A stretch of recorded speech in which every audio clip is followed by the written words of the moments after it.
السلام عليكم ورحمة الله وبركاته. bulshada sharafta mudan ee ku xidhan channelka maal soo dhawaada. Waa xalqadii 14aad ee aynu ka sameynayno dhiganaha la magac baxay gadaasha xaydaanka aqoonta.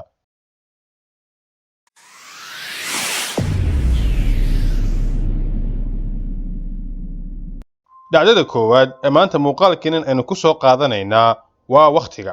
Waqtiga waxa lagu qeexaa muddada u dhaxaysa laba dhacdo oo isku xiga. isku dayga qiyaasta waqtiguna waa hore ayuu soo bilaabmay markuu dareemay aadamuhu inay laga maarmaan tahay inuu waqtigiisa nidaamsado. waxaana halkaa ka bilaabantay qiyaasta muddada ugu yar ee la qiyaasi karo, taas oo ah maalinka. waxa ay dadkii hore garwaaqsadeen in maalinku ka bilaabmo marka ay qorraxdu soo baxdo oo uu dhereeran yahay ilaa inta maalinka kale qorraxdiisu ay ka soo baxayso. muddo badan ayuu aadamuhu habqiyaaseedka ku dhaqmayay. mar dambe ayaa loo kala qaybiyey maalinkii laba qaybood oo kale ah habeen iyo dharaar.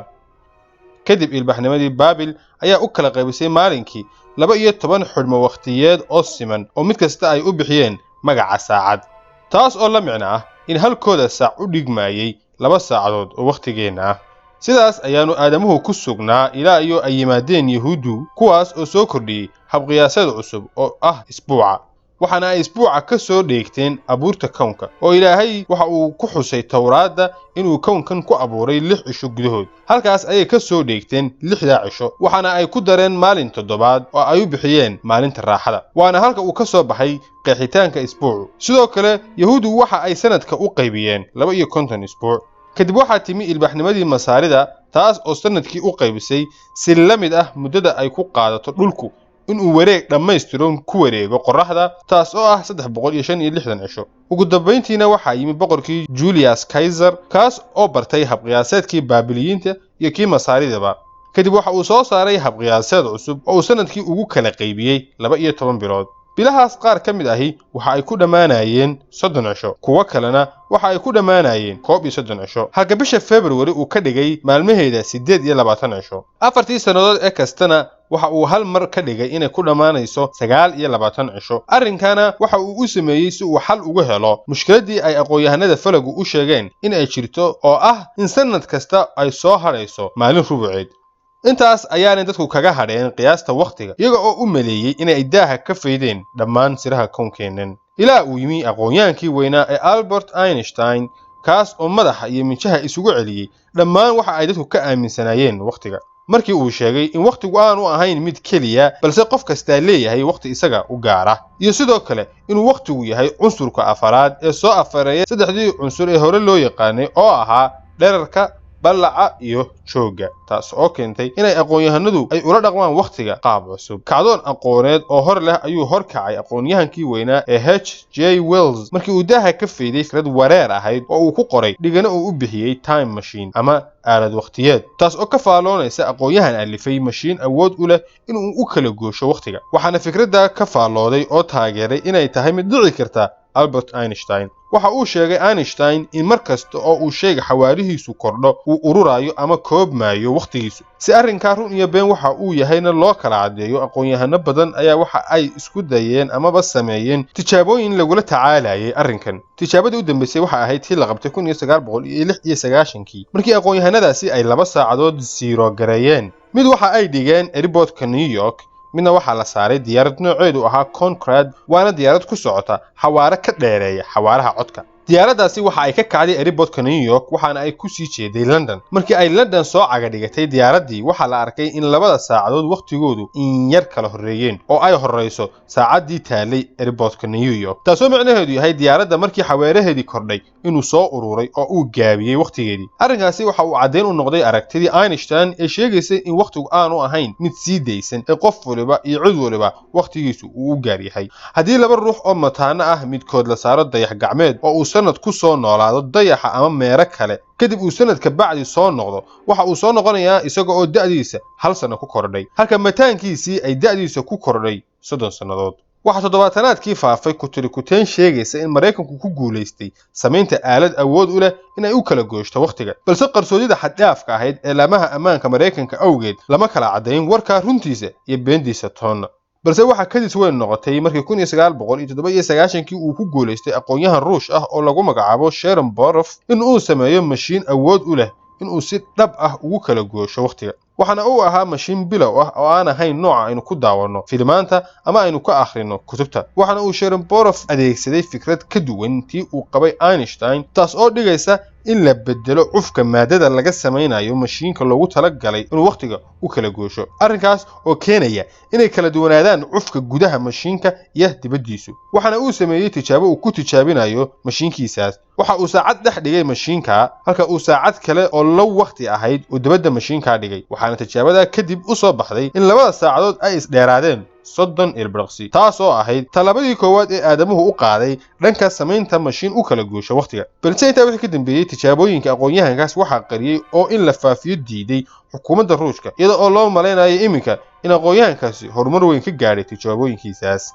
dhanka kale waxaa jira aqoon-yahano badan oo isku dayay inay fikraddan lafaguraan, iyaga oo maanka ku haya in isbeddel kasta oo ruuxu ka sameeyo tagtadii uu u gooshay ay keenayso in isbeddel weyn oo aan ciribdambeedkiisa la mahadini uu ka dhaco taaganta. tusaale ahaan, haddii ruux ku guulaysto inuu u goosho tagtadii hore oo uu sameeyo ficil keensanaya in hooyadii iyo aabihii aanay isguursan, arrinkaasi waxa uu keenayaa in qofkan uu jiri waayo taaganteennan, taas oo micnaheedu tahay in aanu tagtadii u safri karin. arrinkaasi waxuu ka dhigay fikradda ah u kala gooshka waqtigu in ay noqoto mid halis badani ku geedaaman tahay, aadamahana aan dani ugu jirin.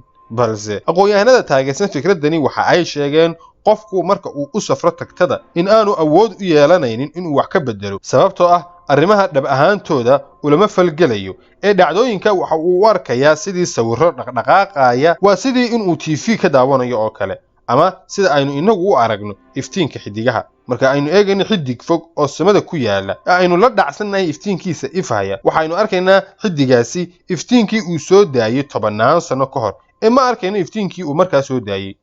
waana arrin dadka badankoodu aanay dhaadsanin, sababtoo ah marka uu xidigu iftiin soo daayo si uu dhulka iftiinkaasi u soo gaadho waxa uu soo soconayaa muddo ka badan 10 sano. inta uu iftiinkaasi soo socday ee aanu ina soo gaadhinna xidigaasi ama wuu baaba'ayaa ama booskiisa ayuu ka wareegayaa. dhab ahaantiina sirta kownka ee aan weli la daahfurini aad ayay u badan tahay. badanka aragtiyaha laga bixiyaana madow hor leh ayuunbay usii kordhisaa.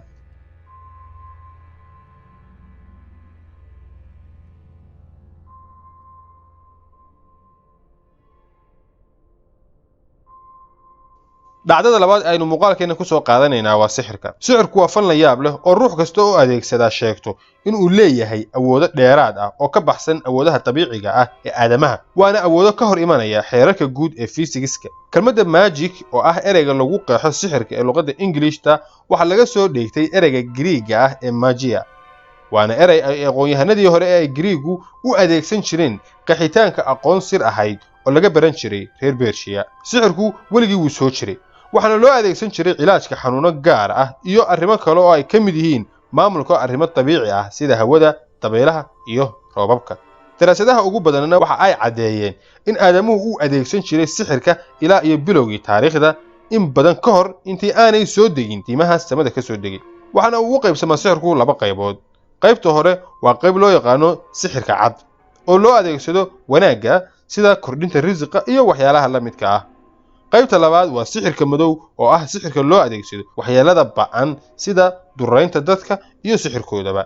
waxaana la sheegaa in qomkii Nabi Muuse ay ahaayeen dadka ugu caansan taariikhda ee adeegsan jiray sixirka, iyadoo waqtiga uu soo ifbaxay sixirku ay tahay mid aad u fog. haddana ilaa maalinkeena maanta ah waa mid aad loo adeegsado oo weliba la kala dhaxlo. waxaana uu sixirku ku baahsan yahay dhammaan adduun weynaha, iyadoo ay jirto in dhaqamada iyo dadka kala duwan ay ku kala badan yihiin kuna kala xun yihiin adeegsigiisa.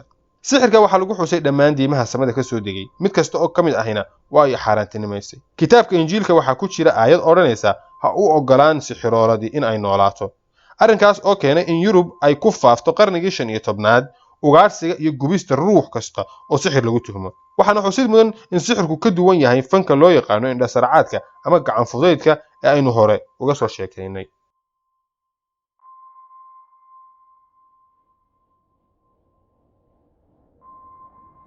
dhacdada saddexaad aynu muuqaalkeena ku soo qaadanayno uguna dambaysaa waa dhagaxaanta dahsoon. waa dhagaxaan la yaab leh oo si wareer ah la isu dul saaray, waxaana ay ku yaalaan dalka Ingiriiska iyo badanka dalalka Yurubta waqooyi. waxaana loo maleeyaa dhagaxaantan in la sameeyey 2500 oo sannadood ka hor dhalashadii Nabi Ciise. goobaha ay dhagaxaantaasi ku yaalaanna waxa ay ka badan yihiin 50,000 oo goobood. waxaana goobahaas ugu caansan Manhire Beeresta weyn oo ku taala Ingiriiska. goobtaas dhagaxaanta taala dhererkeedu waxa ay gaadhayaan 150 mitir, culayskooduna kama yara 300 oo tan.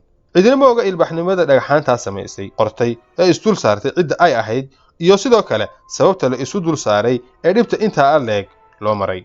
dadka qaarkood waxa ay ku tageen aragti ah in goobahani ahaayeen goobo lagu qali jiray xayawaano nafahooda loo huri jiray ilaahyo ay dadkaasi caabudi jireen, halka qoryo kale ay u arkeen inay ahaydba goobahani goobo ilaahooda ay dadkaasi ku caabudaan. balse aragtiyahaasi waxa ay meesha ka baxeen markii aqoon-yahano muddo baaritaan waday ay sheegeen in dhagaxaantaasi ay arrin cajiib ah la gaar yihiin, taas oo ah in loo adeegsan karo kalandar qorraxeed 100% sax ah. sababtoo ah bay yidhaaheen fallaadhaha qorraxda ayaa dhagaxaantan soo gala xilliyo go'an oo sanadka ka mid ah.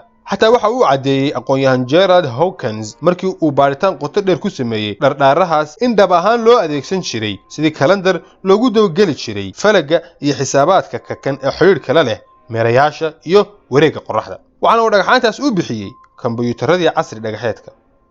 arrinkaas oo isweydiimo badani ka soo baxeen oo ay ugu horreyso aadamuhu wakhtigaa hore ee aan war iyo wacaaltoona laga haynin ma aqoonta aadka u horumarsan ayuu lahaa.